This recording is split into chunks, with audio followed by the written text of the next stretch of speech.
बहुत पुरानी बात है। एक राज्य में एक राजा राज्य करता था। राजा के महल के पास सब्जी का बागान था। राजा के महल की सब्जियां इसी बागान से जाती थी। राजा को बैंगन बहुत पसंद था। राजा ने नए किस्म की प्रजाति का बैंगन अपने बागान में लगवाया। जब बैंगन की फसल आई तब राजा ने सोचा कि बैंगन का भरता और बाटी का खाना रखा जाए, जिसमें महल के सभी मंत्री, सैनिक और कर्मचारी शामिल होंगे। रसोइयों ने बड़े जतन से बैंगन का भरता और बाटी बनाई। खाना बहुत स्वादिष्ट था। राजा सहित महल के सभी लोगों ने जी भर कर बैंगन भरता और बाटी का मजा लिया। राजा का एक प्रिय मंत्री था, उसे भी बैंगन भरता और बाटी बहुत पसंद आए। उसने कुछ खाना अपने घर के लिए भी रख लिया। मंत्री जब अपने घर पहुंचा तो उसने खाना अपनी पत्नी को भी चखाया। मंत्री की पत्नी को भी बैंगन भरता और बाटी बहुत पसंद आए। खाना खत्म हो गया किंतु उसका जी नहीं भरा। मंत्री की पत्नी ने मंत्री से कहा, मुझे बैंगन भरता और बाटी बहुत पसंद आए। मुझे राजा के महल के यही बैंगन ला देना तो मैं भी भरता बना लूंगी और हम जी भर कर बैंगन का भरता और बाटी खाएंगे। मंत्री को पता था कि राजा को बैंगन बहुत पसंद हैं और अगर कोई महल से बैंगन की चोरी करता है तो राजा उसे कठोर सजा देगा। मंत्री बोला, भगवान, ये राजा के बागान के बैंगन हैं, इन्हें जो भी तोड़ता है राजा उसे कठोर से कठोर दंड देता है। किंतु मंत्री की पत्नी को बैंगन का भरता और बाटी इतने पसंद आए कि वह मंत्री की कोई बात सुनने के लिए तैयार नहीं थी। उसने धमकी दी कि अगर उसे राजा के महल के बैंगन नहीं मिले तो वह हमेशा के लिए मायके चली जाएगी।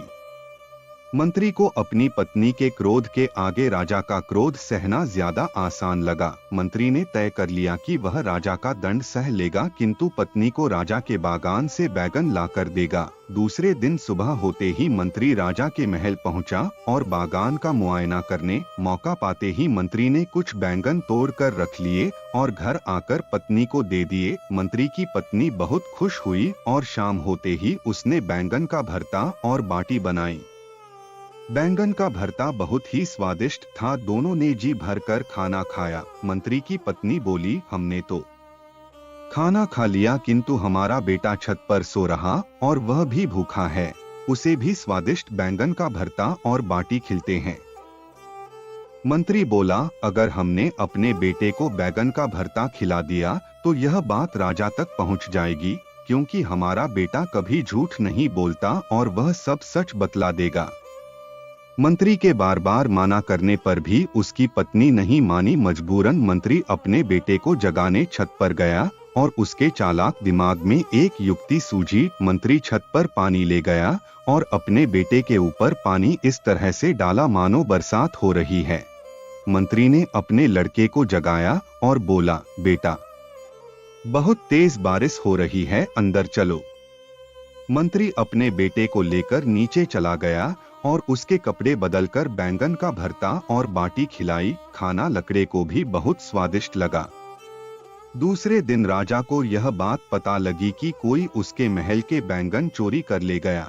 यह देखकर राजा को बहुत गुस्सा आया और उसने अपने सैनिकों को चोर को ढूंढकर लाने का आदेश दिया। सैनिकों ने पतासाजी करी तो पता लगा कि सुबह मंत्री जी बागान में आए थे। यह बात राजा को बतलाई गई और राजा ने मंत्री को बुलावा भेजा। मंत्री जी समझ गए कि राजा को उस पर शक है। मंत्री राजा के पास पहुंचा तो राजा ने उससे पूछा कि क्या उसने महल के बैंगन चोरी किए हैं। मंत्री ने कहा, महाराज, मेरी इतनी हिम्मत नहीं है कि मैं आपके बागान से बैंगन चोरी कर सकूं। राजा को पता था कि मंत्री का बेटा कभी झूठ नहीं बोलता है। उसने मंत्री के बेटे को बुलाया और पूछा, बेटा, कल तुम्हारे घर में खाने में क्या बना था? मंत्री के बेटे ने बतला दिया कि कल रात उनके घर बैंगन का भरता और बाटी बनी थी। लकड़े की बात सुनकर सभी को यकीन हो गया कि मंत्री ने ही बैंगन चोरी किए हैं और अब उसे कठोर दंड मिलेगा। राजा मंत्री से बोला, मंत्री जी, कल सुबह आप बागान गए और आपके बेटे की बातों से यह सिद्ध हो गया कि आपने ही बैंगन चोरी किए हैं। मंत्री बोला, महाराज, इससे पूछिए कल रात मौसम कैसा था। राजा को कुछ अजीब लगा, किंतु उसने मंत्री के बेटे से कल रात के मौसम के बारे में पूछा। मंत्री का बेटा बोला, महाराज, कल रात बहुत तेज बारिश हो रही। राजा बोला, कल रात में मौसम खुला हुआ था और बारिश की एक बूंद नहीं गिरी। तभी मंत्री बोला, महाराज, यही तो मैं आपसे बतलाना चाह रहा था। दरअसल परसों जब मैं महल से बैगन भरता और बाटी खाकर गया था, तब मैंने यह बात अपने घर में बतलाई और बतलाया कि बैंगन का भरता और बाटी बहुत स्वादिष्ट थे। तभी से बालक बैंगन का भरता भंगता हुआ सो गया और सपने में कुछ भी बड़बड़ा रहा था और बैगन भरता और बरसात होने की बात कर रहा है।